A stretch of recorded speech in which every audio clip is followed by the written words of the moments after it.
कल हम लैंड के बारे में बात कर रहे थे, लैंड सेटलमेंट्स के बारे में, ठीक है। तो लैंड सेटलमेंट्स में हमने पहला बताया था आपको स्थायी, क्या बताया था?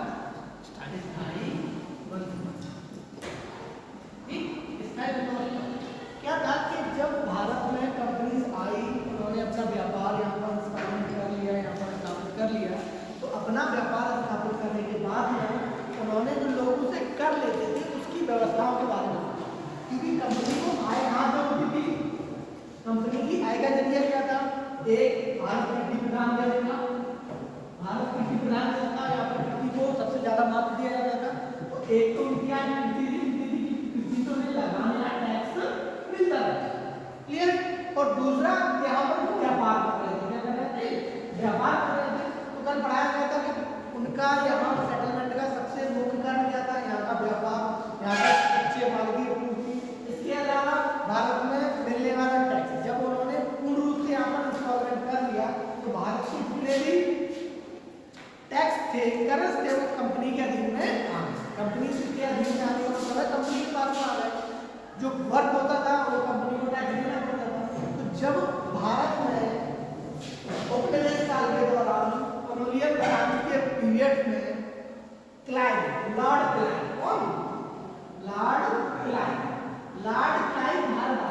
दोबारा से, तो उसने क्या किया? उसने यहाँ का जो प्रशीलन था, यहाँ की जो व्यवस्था थी, उसमें थोड़ा सा चेंजेस कर दिया। चेंजेस क्या किया?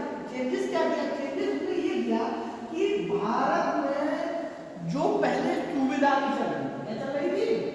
सूबेदारी समझते होगे।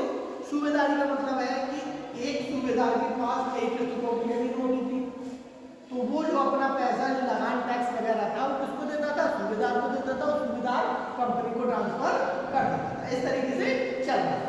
तो लॉर्ड क्लाइव के भारत आने के बाद में उन्होंने इसी सूबेदारी व्यवस्था को ही आगे बढ़ाया, इसी सूबेदारी व्यवस्था को आगे बढ़ाया, और उसमें इसी तरीके से पिन आउट किया कि जो भी यहाँ सूबेदार रहेंगे वो अपनी आय, कृषकों की आय जो हिस्सा वो लेके लगान के रूप में सूबेदारी के जरिए हमारे पास पहुंचने लगेंगे। इससे क्या होगा? इससे कंपनी की आय में वृद्धि होगी, और हुआ भी ऐसा कि उनकी आय में क्या हो गया?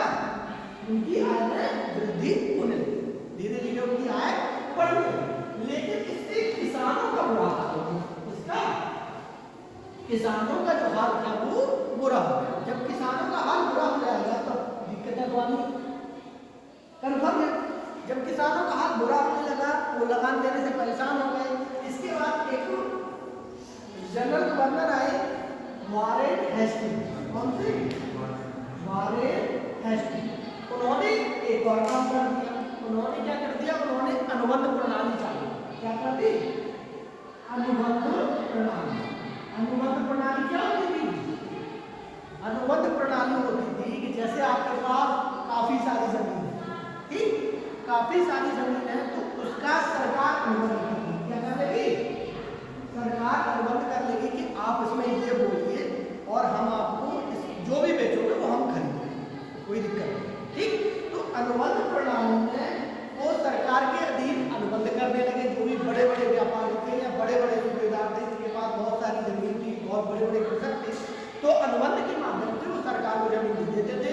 सरकार उस पर बोती थी, खाती थी, निकालती थी और अपना बेच देती थी, ठीक।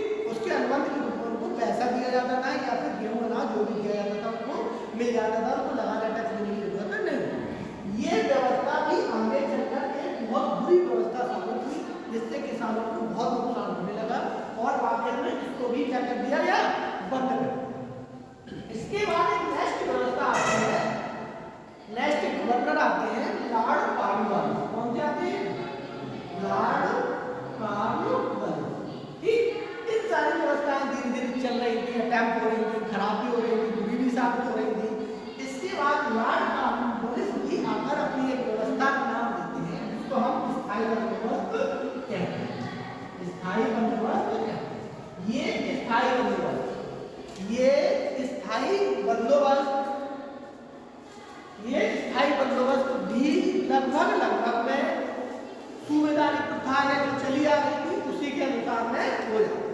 सूबेदारी प्रथा जो चली आ रही थी उसी के अनुसार होता है। कहने का मतलब यही है कि उसी तरीके से चलेगा। किसानों से टैक्स कौन लेगा? सूबेदार या जमींदार, सूबेदार या जमींदार। यहाँ पर जमींदार नहीं, क्या हो रहे थे? जमींदार हो गए थे। जब स्थायी व्यवस्था आई थी तो सारी खेतियों को किसके अनुबंध में कर दिया गया था? जमींदारों के अनुबंध में कर दिया गया था कि आप जमींदार हो, इस खेती के मालिक हो और आपको ही किसानों से टैक्स लेकर हमको देना, ठीक।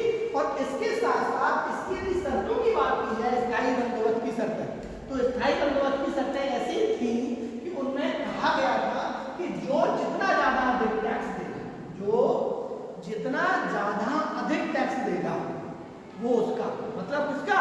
जमींदार का। किसका टैक्स? जमींदार का। कहने का मतलब अगर सरकार को 40 रुपए आपसे चाहिए, अगर सरकार को 40 रुपए आपसे चाहिए, ठीक है, तो 40 रुपए तो आपको देना ही है। अगर आप किसानों से 50 रुपए प्राप्त कर लेंगे तो 40 तो हमें चाहिए, 10 आप रख लेना, ठीक है।